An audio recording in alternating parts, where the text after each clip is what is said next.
आतंक और बाढ़ से प्रभावित परिवारों को बड़ी राहत मिली है। उपराज्यपाल मनोज सिन्हा ने पुंछ में 1500 मकान बनवाने की घोषणा की है, जिसमें हर प्रभावित परिवार को 3 कमरों का पक्का मकान देने की योजना है। और इस ऐलान के बाद लोग बहुत खुश हैं और सरकार का धन्यवाद कर रहे हैं। ज्यादा जानकारी इस खास रिपोर्ट में है, देखें।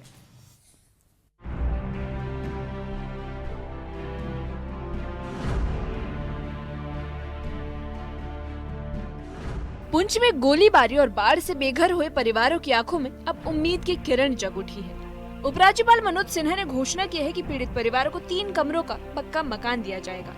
जम्मू कश्मीर के उपराज्यपाल की तरफ से इस बात की घोषणा की गई है कि ऑपरेशन सिंदूर के दौरान जो पाकिस्तानी गोलाबारी में घर क्षतिग्रस्त हुए हैं, उन घरों के जो है दोबारा से निर्माण कराया जाएगा और कम से कम 3 कमरों का एक अच्छा घर बना के दिया जाएगा। इसके साथ जो बाढ़ पीड़ित हैं उनको भी घर दिया जाएगा। तो इस समय हम पहुंचे हैं भारत पाकिस्तान नियंत्रण रेखा के खड़ी करमाड़ा में। आप देख सकते हैं ये जो घर है, इस घर पे ऑपरेशन सिंदूर के दौरान कम से कम जो है 9-10 गोले लगे थे और देख सकते हैं कितनी बुरी तरह से इस घर को नुकसान हुआ है। और आज तक ये घर जो मरम्मत नहीं हो पाई क्योंकि गरीब परिवार है और बड़ी मुश्किल से जो गुजारा होता है। लेकिन अब जो है सरकार की तरफ से, जो राज्यपाल की तरफ से घोषणा की गई है कि नए घर बना के दिए जाएंगे इन लोगों को।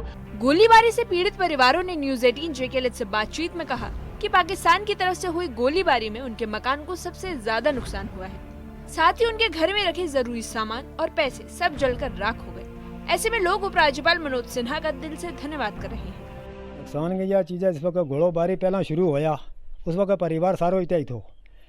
दूसरे दिन जिस वक्त शुरू है परिवार सारो निकलो में एक बंदो रह गया था। दूजा मकान एक का भी थले हमरे इस वक्त गोलाबारी चलती रही, हमारा कान बंद हो गया।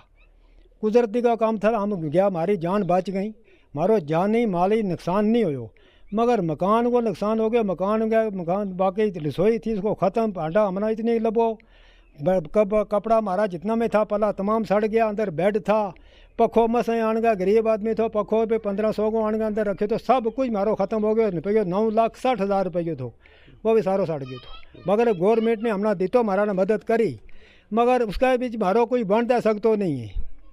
इस वास्ते चीज़ हमारी यह गुजारिश है कि गवर्नमेंट अगर शुक्र अदा करा हम गवर्नर साहब को कि हमारा नाला को कोई मदद किए जाए, उनको बड़ो शुक्र अदा है। हमारा यही कहना है कि मेरी मदद कीजिए, पहले भी बहुत किए और अब भी करेंगे हमारी मदद, क्योंकि सर्दी आ रही है, हमारे बच्चे, मकान तो डैमेज हो गया था, तो पहले भी उन्होंने मदद की है। ये नहीं बोल रहे हम किसी ने मदद, बहुत हमारी मदद की है।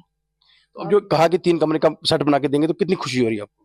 बहुत खुशी हो रही है, बोल रहे हैं हम, बहुत खुशी हो रही है। अगर हमें बन जाए मकान तो ठीक है, सर्दी आ रही है, बच्चे छोटे छोटे स्कूल में जाते हैं, कुछ भी है, इसलिए हम बोलते हैं उनका शुक्रिया अदा करना चाहते हैं। गोलीबारी झेल चुके लोग बताते हैं कि उनके घर बारूद की आग में जल चुके हैं।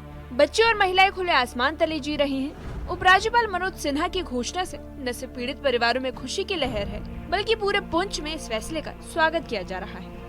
मैं तो पूरी उम्मीद रखता हूं कि जितना भी हमें जो अमाउंट मिलेगा उस पर हमारा बेहतरीन तरीके हमारा सेट भी बन सकता है, जो 2-3 कमरे बन सकते हैं। हम रहने के लिए हम पुंछ में रहे और ये हम सोच बना ले आज से कि हम पुंछ में रहेंगे। अगर हमें अलजीत साहब कुछ अकोमोडेट करेंगे हम उस पर भी खुश हैं। पर उन्होंने कहा कि हम कुछ ना कुछ 2-3 कमरे बना कर देंगे। जिनका डैमेज हुआ, जिनका कुछ ऐसा काफ़ी टोटली जो उनका खत हो, जिनके यूटेंसिल चले गए, कपड़े चले गए, भांडे चले गए, बहुत ज़बरदस्त चीज़ें जो हैं वहाँ पर आप देख सकते हैं कि बिखरी हुई थी। तो मैं एक बार फिर एलजी साहब का बहुत बहुत धन्यवाद और शुक्रिया अदा करता हूं कि आपने बहुत बड़ा फैसले किया और ट्रांसपेरेंसी तरीका से सर्वे के करके हमें ऐसी हुकूमतें होनी चाहिए।